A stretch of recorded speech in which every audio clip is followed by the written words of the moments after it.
भारत जो प्रकृति और परमात्मा की असीम कृपा का देश है,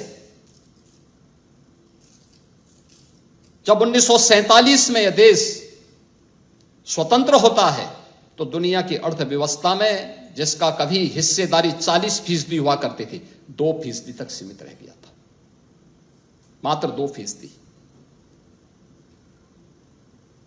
आगे की यात्रा आपके सामने आपने देखी होगी। पिछले 11 वर्षों में आपने बदलते हुए भारत को देखा।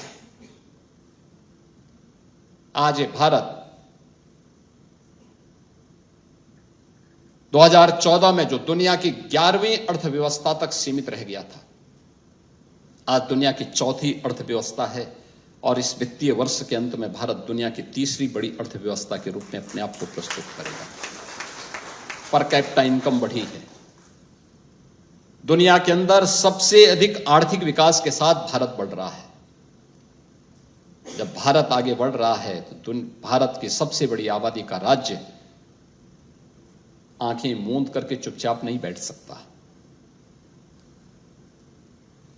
उत्तर प्रदेश की 25 करोड़ जनता की भी अपेक्षाएं हैं, उनकी भी आकांक्षाएं हैं और नैतिक रूप से उन अपेक्षाओं और उन आकांक्षाओं की पूर्ति करना हमारा धर्म बनता है। और यही हमारा धर्म है, जिस धर्म का निर्वहन करने के लिए पिछले 8.5 वर्षों से हम लोग उत्तर प्रदेश के अंदर कार्य कर रहे हैं। और इसीलिए उत्तर प्रदेश, भारत की जो ग्रोथ थी, उस ग्रोथ में उत्तर प्रदेश का योगदान पहले था। याद करिए 1947 में देश जब आजाद हुआ तो उत्तर प्रदेश का कंट्रीब्यूशन भारत की आर्थिक प्रगति में 14% थी और 2016 में जब हम लोग आए ये घट करके 8% रह गया था, मात्र 8%। उत्तर प्रदेश देश की 7वीं अर्थव्यवस्था रह गया था। आबादी सबसे बड़ी, अर्थव्यवस्था 7वीं, और देश के आर्थिक प्रगति में उत्तर प्रदेश का कंट्रीब्यूशन केवल 8% रह गया था।